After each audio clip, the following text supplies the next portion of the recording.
नमस्कार आप सभी को। बहुत स्वागत है आपका हमारे YouTube चैनल पर। और आज हम एक पत्रिका डिस्कस करेंगे। पत्रिका फीमेल क्लाइंट मतलब फीमेल जाति का है जिनका पत्रिका है। और उनके क्वेश्चन को भी समझेंगे, क्वेश्चन आया कहाँ से उसको भी समझेंगे, और पत्रिका को भी समझेंगे, है ना। तो मैं सबसे पहले तो मैं आपके सामने पत्रिका शेयर कर देती हूँ। देखिए, आपको आपकी स्क्रीन पर एक चार्ट दिखेगा। फीमेल चार्ट है। 11 अप्रैल 1992, 8:40 AM चंडीगढ़। फीमेल चार्ट मैंने क्यों बोला, क्योंकि जो क्वेश्चन है उसमें मेल और फीमेल के अकॉर्डिंग समझना थोड़ा हमारे लिए आसान हो जाता है। हम कुछ ग्रहों को उसके अकॉर्डिंग समझेंगे। देखिए, सबसे पहला क्वेश्चन जो इन्होंने मुझसे आते ही किया, करियर और विवाह की चर्चा तो इन्होंने बाद में की। सबसे पहला जो इनका सवाल था, वो सवाल ये था कि इनकी लाइफ में बहुत कुछ है भी और नहीं भी है। इनका सीधा मुझसे यही क्वेश्चन था कि आप मुझे ये बताइए कि मेरी पत्रिका देखकर क्या लगता है आपको, और मेरे जिंदगी में है भी सब कुछ और सब कुछ खालीपन भी है, बहुत खालीपन है। तो वो इनका सवाल क्यों आया, पहले तो मैं यही जानना चाहती हूँ। जब भी कोई मेरे पास कंसल्टेशन लेने चाहता है तो मैं देखती हूँ कि उसके प्रश्न में ही उसके उत्तर छिपा हुआ है। उसका जो ये प्रश्न आया है वो कोई आम प्रश्न तो था नहीं। जनरली लोग करियर को पूछते हैं, शादी को पूछते हैं, संतान को पूछते हैं। ये कोई आम प्रश्न तो था नहीं कि सब कुछ है भी और सब कुछ नहीं भी है। कई बार ऐसा होता है, हमारे मन में ऐसी फीलिंग्स आ जाती हैं, है ना। लेकिन फीलिंग 1 या 2 दिन की बात तो होती नहीं है। इसका मतलब कुछ पास्ट में ऐसा हो सकता है जो उनके साथ हुआ हो, या उनके चार्ट में कुछ योग ऐसा हो जो वो ये बात कहने के ऊपर मजबूर हो गई हूँ। तो पहले थोड़ा सा चार्ट को समझ लेते हैं। चार्ट में पहले अच्छी अच्छी बातें देखते हैं ना कि क्या क्या है। देखो, लग्नेश एकादश में है, इससे अच्छा तो कुछ हो ही नहीं सकता। चतुर्थेश के साथ है, यानी सुख भाव का स्वामी, और लग्नेश की वृद्धि हो चुकी है। मंगल 10th हाउस में है। मंगल की मूल त्रिकोण राशि है 12 भाव में, और ये विदेशी कंपनी में ही नौकरी करती हैं। तो 10th हाउस में मंगल का प्लेसमेंट बहुत ही अच्छा कहा जाएगा। षटबल देखें तो षटबल में बहुत बलवान है, कार्य क्षेत्र में बहुत अच्छी हैं। इनका एक अपना दबदबा कह सकते हो आप, है ना। मतलब बड़े अच्छी बोल्ड है, अच्छे से काम करना, वो सारी चीजें इनके साथ हैं। टेक्निकल लाइन में है। चलिए, भाग्य भाव को देखें तो भाग्येश भाग्य स्थान में स्थित है। पंचम भाव को देखें तो पंचमेश पंचम भाव को देख रहा है। साथ में मंगल, सूर्य और शुक्र की भी दृष्टि है। चंद्रमा अपनी ही राशि में है। 6 और 12 में कोई ऐसे मेजर प्लैनेट्स नहीं है जो छठे 12 को डिस्टर्ब करें। हाँ, दृष्टि जरूर है केतु की और शनि की छठे भाव के ऊपर। अब जो दशाओं का सीक्वेंस है वो समझें, तो जन्म इनका शनि बुध की दशा में हुआ था, यानी भाग्येश की दशा में जन्म हुआ है इनका। अब आप समझिएगा, भाग्येश की दशा में जन्म हुआ, उसके बाद मेरे पास ये क्वेश्चन आ रहा है। चलिए, उसको भी समझ लेते हैं। शनि की दशा हुआ। अब देखिए, 92 वॉर्न है, हम थोड़ा सा दशाओं को समझें। शनि के बाद आई होगी बुध की दशा, यानी पंचमेश की दशा मिली। उसके बाद आई केतु की दशा जो दूसरे स्थान में स्थित है और पंचम का भी फल करेगा। दशाओं का सीक्वेंस तो मुझे कुछ खराब नहीं लग रहा है इनका। और षटबल देखें तो सभी ग्रहों का षटबल भी बड़ा अच्छा है। अस्त देखें तो कोई ग्रह अस्त भी नहीं है। फिर क्या परेशानी हो सकती है भाई जीवन में। अगर इंसान ने कुछ कहा है तो इसका मतलब कोई ना कोई तो परेशानी है ना उसकी लाइफ में। तो चलिए, परेशानी को ढूंढने का प्रयास करते हैं। ढूंढने का नहीं, बहुत इजीली हमें तो परेशानी दिख रही है, आपको भी समझा देती हूँ। देखिए, लग्नेश की मूल त्रिकोण यानी शुक्र की मूल त्रिकोण छठे में है। लग्न की वृद्धि हुई है, यानी कॉन्फिडेंस लेवल अगर आपका हाई हुआ है तो आपके लाइफ में रिस्क टेकिंग एबिलिटी तभी बढ़ेगी जब रिस्क बढ़ेगा, है ना। तो छठा भाव क्या बताता है, संघर्षों को बढ़ना। तो यहाँ संघर्ष भी बढ़ रहे हैं तो संघर्ष करने की क्षमता भी बढ़ रही है। तो ये तो आप लिखवा के लाए हो कि लाइफ में स्ट्रगल के साथ ही आगे रहोगे, आगे बढ़ोगे। और ये आगे धीरे धीरे बढ़ेगा। ये चीज क्यों बढ़ेगा, क्योंकि शुक्र की दशा आएगी केतु के बाद।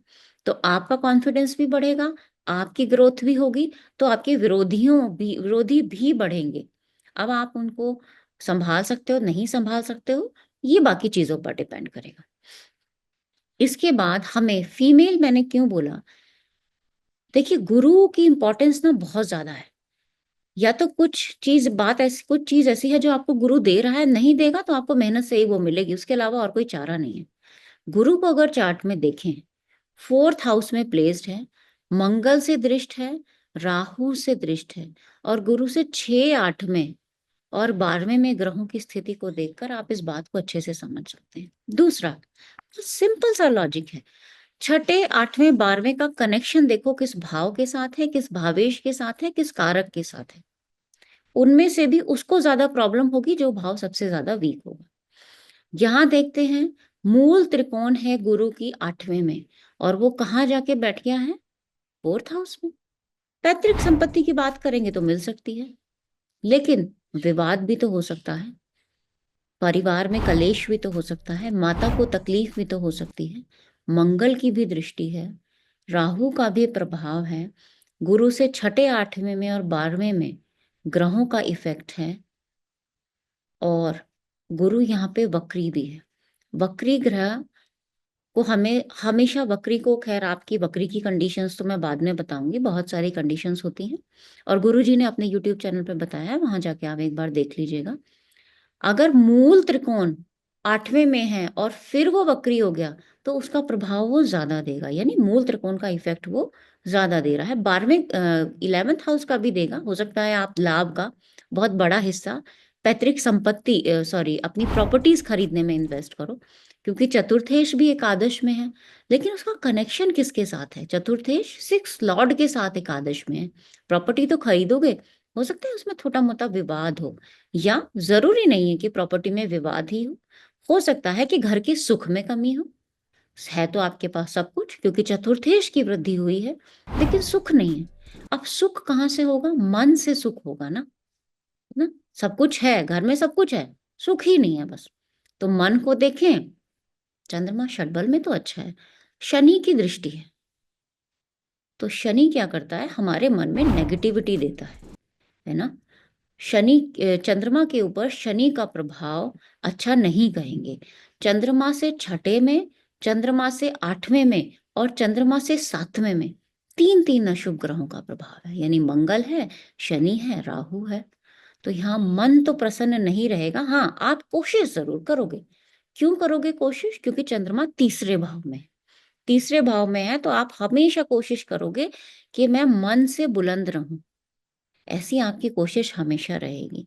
आपके मन में ही पराक्रम है, और संघर्ष भी है जिसकी वृद्धि हो चुकी है। सुख की कमी यहाँ पे बोला जा सकता है। क्यों बोला जा सकता है? क्योंकि मंगल का इफेक्ट भी है, राहु का इफेक्ट भी है, और गुरु मूल त्रिकोण का प्रभाव लेके बैठे हुए हैं। मैं ये नहीं कह रही हूँ कि गुरु अकेला है तो सुख नहीं होगा, होगा, भरपूर सुख होगा, लेकिन होते हुए भी लगेगा कि कुछ चाहिए ही नहीं लाइफ में। ऐसा प्रभाव कई बार गुरु दे देता है। अब दशाओं को समझ लेते हैं। दशा 2022 से, यानी 23 से माने आप, क्योंकि दिसंबर से स्टार्ट थी केतु की। केतु से पहले देखें तो बुध की दशा थी। ये देखिए, बुध की दशा इनकी निकली थी, है ना। बुध की दशा लगभग ठीक थी। केतु की दशा आई है, या बुध की आखिरी कुछ दशाओं ने इनको परेशान किया होगा, जिसमें बुध गुरु जो कि षडाष्टक की दशा थी, बुध राहु उससे पहले, वो भी दशा बहुत अच्छी नहीं कहेंगे। बुध शनि आखिरी जाती जाती दशा थी। भाग्येश है लेकिन पाप कर्तरी में है, तो उतना फल नहीं मिलेगा। केतु की दशा क्या होता है ना, केतु जनरली हमें परेशान करता है, चाहे किसी भी स्थिति में हो। क्यों परेशान करता है? हमारे स्वभाव को परेशान करता है। पैसा देगा वो अच्छी बात है, पैसे से तो सब कुछ नहीं मिलता ना। स्वभाव में इरिटेशन आना, स्वभाव में परेशानी होना, मन ना लगना, ये केतु के प्रभाव रहते हैं। और केतु चंद्रमा से 12वें स्थिति में है, तो मन को भी तो परेशान करेगा वो। जिस जिस स्थान से छठा, 8वां, 12वां होगा, उस स्थान को तो इफेक्ट करेगा ही करेगा महादशानाथ। बाकी कब फल होगा वो अंतरदशानाथ है ही बताने के लिए। तो यहाँ केतु की दशा में भी थोड़ा इफेक्ट आया है। उसके बाद केतु की दशा में जो अंतरदशाएं अब आ रही हैं, जिसमें कि वर्तमान समय में जब इनका प्रश्न आया तो केतु में चंद्रमा की दशा थी, है ना। ये देखिए आप, केतु में चंद्रमा, आगे फिर ये मंगल, राहु, गुरु। अभी वर्तमान समय में केतु चंद्रमा में गुरु की दशा है।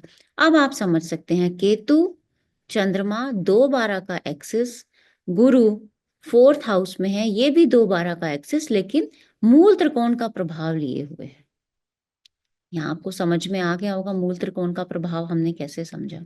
ठीक है, तो यहाँ मन इनका परेशान है, क्यों? क्योंकि सब कुछ होते हुए भी सुख की अनुभूति नहीं होती है। अब ये सुख की अनुभूति के लिए क्या करें? तो सबसे अच्छा उपाय है कि आप मेडिटेशन करें, आप रेकी करें, है ना? ऐसा आप करेंगे तो आपको सुख की अनुभूति होनी शुरू हो जाएगी।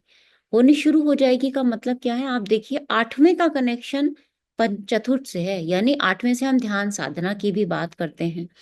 तो आप उस ध्यान साधना को अपने रोजमर्रा के जीवन में, अपने घर में, अपने मन में उसको लेके आएँगे, तो हो सकता है कि आपकी ये परेशानी दूर हो। बाकी क्योंकि फीमेल हैं, मैरिड लाइफ में भी डिस्टर्बेंस हो सकता है। क्यों हो सकता है? क्योंकि गुरु थोड़ा-सा पीड़ित है। पीड़ित कैसे है? राहु मंगल की दृष्टि है और गुरु दशाओं में पहले अंतर्दशा प्रत्यंतर दशा में गुरु था। तो फीमेल के लिए गुरु का अच्छा होना चार्ट में बहुत ज़रूरी है। गुरु अच्छा है तो कहते हैं कि गुरु अच्छा है तो लाइफ की आधी प्रॉब्लम्स दूर हो जाएँगी। और फीमेल चार्ट के लिए क्योंकि पति सुख, पुत्र सुख की बात भी हम गुरु से ही करते हैं। तो मुझे उम्मीद है कि आज का चार्ट आपको समझ में आया होगा, और अच्छे से समझ में आया है तो कमेंट सेक्शन में बताइएगा। आगे हम ऐसे ही चार्ट्स का डिस्कशन करते रहेंगे। अगर आप कंसल्टेशन चाहते हैं, तो आप नीचे दिए गए नंबर्स पे संपर्क कर सकते हैं। एजुकेशन भी हमारे यहाँ दी जाती है। एजुकेशन लेना चाहते हैं, tarot, numerology, vastu, palmistry, astrology, तो आप नीचे दिए गए नंबर पे संपर्क कर सकते हैं। आज के लिए इतना ही रखेंगे। बहुत धन्यवाद।